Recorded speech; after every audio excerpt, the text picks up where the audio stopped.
Halo semuanya, selamat datang di channel Bukan Saran Keuangan, podcast yang sekali-sekali bicara bola tipis-tipis saja. Tentu kita akan bicara serius, tapi jangan kaget kalau sesekali kita tertawa juga. Saya host yang akan menemani kalian hari ini. Nah, di episode kali ini kita bakal ngobrol panjang lebar soal sosok pelatih baru Timnas Indonesia. Siapa dia, apa visi misinya, dan kenapa sekonyol itu kalau kita berharap dia bisa bikin Garuda terbang ke Piala Dunia 2026. Oke, kita langsung ke kabar terbarunya. PSSI secara resmi telah menunjuk John Herdman sebagai pelatih baru Timnas Indonesia. Benar, bukan pelatih lokal, tapi kita tentu berharap dia bisa membuat timnas kita jadi lebih nendang. John Herdman ini bukan pelatih sembarangan loh. Dia pernah membawa timnas Kanada, baik tim putri maupun putranya, lolos ke Piala Dunia FIFA. Ini bukan sekadar sepak bola. Ini sudah seperti kualifikasi untuk episode serial Netflix. Serius banget. Jadi coba bayangkan, orang yang sudah sangat paham tekanan bermain di pertandingan besar sekarang akan membimbing skuad Garuda kita. Dan catat ya, tugasnya bukan hanya untuk tim senior.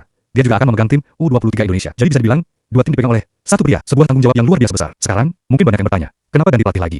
Sedikit kilas balik yang penuh drama. Posisi pelatih sempat kosong setelah Patrick Kluivert mengundurkan diri dari posisi pelatih kepala. Penyebabnya adalah kegagalan timnas untuk lolos ke Piala Dunia ke 2026. Nah, buat yang mungkin belum tahu, Kluivert itu legenda. Dia pernah bermain di klub-klub raksasa Eropa seperti Barcelona, Ajax, dan banyak lagi.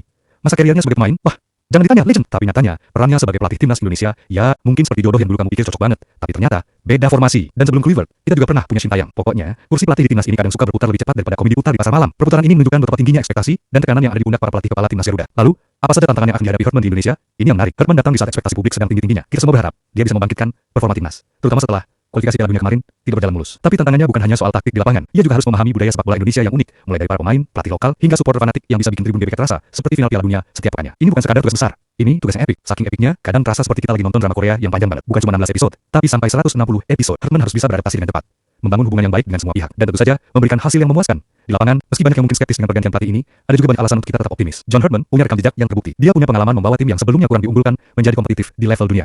Kualifikasi Piala Dunia, teman-teman, itu bukan pencapaian kecil. Dia tahu cara membangun tim dari bawah, menanamkan mentalitas pemenang, dan memaksimalkan potensi pemain yang ada. Coba bayangkan, kalau Garuda bisa mulai menang secara konsisten. Wah, stadion-stadion di seluruh Indonesia bisa bergemuruh bukan hanya saat final Piala AFF, tapi setiap kali kita bermain melawan tim-tim kuat di Asia. Dan yang paling penting, para pemain muda kita bisa mendapatkan banyak kesempatan untuk berkembang di bawah bimbingan seorang pelatih yang punya pengalaman kelas dunia. Ini adalah investasi jangka panjang untuk masa depan sepak bola Indonesia. Oke, sekarang kita masuk ke bagian yang lebih ringan. Ini cuma guyonan ya, tapi coba kita berandai kalau misalnya Coach Herdman nggak pakai strategi 4-3-3, tapi malah pakai strategi 4-3. Nasi Padang, kira-kira apa jadinya ya? Bayangkan formasinya. Bek kiri bertugas menjaga nasi jangan sampai tumpah. Gelandang serang harus memastikan sambal tetap pedas dan membakar semangat. Lalu penyerangnya, fokus utamanya tentu saja mencetak gol dan mengamankan gorengan. Nah lo, mungkin kalau strategi 4-3, nasi Padang ini dipakai, para pemain bisa jadi lebih bersemangat atau malah jadi perebutan lauk di tengah lapangan. Tentu saja ini semua bercanda. Jangan sampai ditiru di kehidupan nyata ya. Tapi ini menunjukkan betapa sepak bola bisa jadi sangat menyenangkan jika dibumbui sedikit humor. Jadi teman-teman, itu dia ulasan kita tentang pelatih baru timnas Indonesia, John Herdman. Kita sudah bahas secara serius. Kita sudah bahas tantangannya. Dan tentu saja, kita juga selipkan sedikit humor. Karena sepak bola tanpa canda tawa itu rasanya seperti jersey. Tanpa logo sponsor, tetap keren. Tapi kok rasanya ada yang kurang greget. Kita semua tentu berharap John Herdman bisa membawa timnas Indonesia menjadi lebih garang di kancah Asia, bahkan dunia.